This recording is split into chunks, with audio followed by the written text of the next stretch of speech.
रात्री घरातल्यांच्या पाया पडलो आणि कुठं चाललेलो सांगा, मी शिर्डीला चाललेलो. ट्रॅव्हल्स धरली आणि डायरेक्ट सकाळी पोहोचलो की शिर्डीमध्ये. काय जरा वेळ झालता कर, काय विषय नाही, आम्ही पोहोचलो बरोबर वेळेवर. आतल्या साईडला मोबाईल घेऊन चालत नाही, नंतर मी सगळं दाखवलं असतो.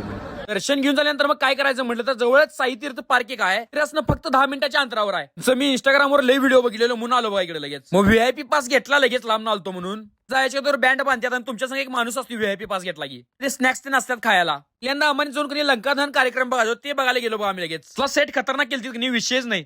थिएटर कधी पूर्णपणे 5D मध्ये होतं, पण आम्ही तिथे असल्यागत वाटलं, तर रिअल एक्सपिरियन्स आलं. बघून आल्यानंतर इथे एरोबिक्स पण चालू होतं. नंतर आम्ही सबका मालिक एक साईबाबा हे कार्यक्रम आम्ही बघायला गेलो लगेच. त्यासाठी वेगळं थिएटर होतं त्यांचं. त्यासाठी आल्यावर बघतो त्यांचं मर्चेंडाईज पण आहे, ते पण बघत बघत आम्ही पुढे गेलो. त्या सेक्शन मध्ये द्वारकामाई शो चालू होतं त्यांचं. त्यानंतर जे शो होता त्याचं नाव होतं कालिया मर्दानी. ह्यामध्ये पण रिअल एक्सपिरियन्स आलं. त्यानंतर मुशकराज महाराज म्हणून हे कार्यक्रम चालू होतो बघा यांचा. 3 तास होऊन गेली तरी अजून कार्यक्रम चालूच होते. लास्टला आम्ही जे बघणार होते म्हणजे तीर्थयात्रेचं पूर्णपणे सेटअप केल्यात. त्यामध्ये बृहमुंबई, केदारनाथ थीम केल्यात, बद्रीनाथ थीम केल्यात, पार्की रेल्वे टेप असं केल्यात. त्यामध्ये बसून कधी सगळं 4 धाम दाखवतात. थीम मध्ये तर तुम्ही चालला आणि पूर्णपणे रिअल एक्सपिरियन्स आहे. आपण तिथं हाय असंच वाटते. सगळं बघून झाल्यानंतर आम्ही लास्टला फूड कोर्टला त्यांच्याकडे पिझ्झा बर्गर त्यांनी खाल्लं. कवा 4-5 तासात गेलीत कळालंच नाही.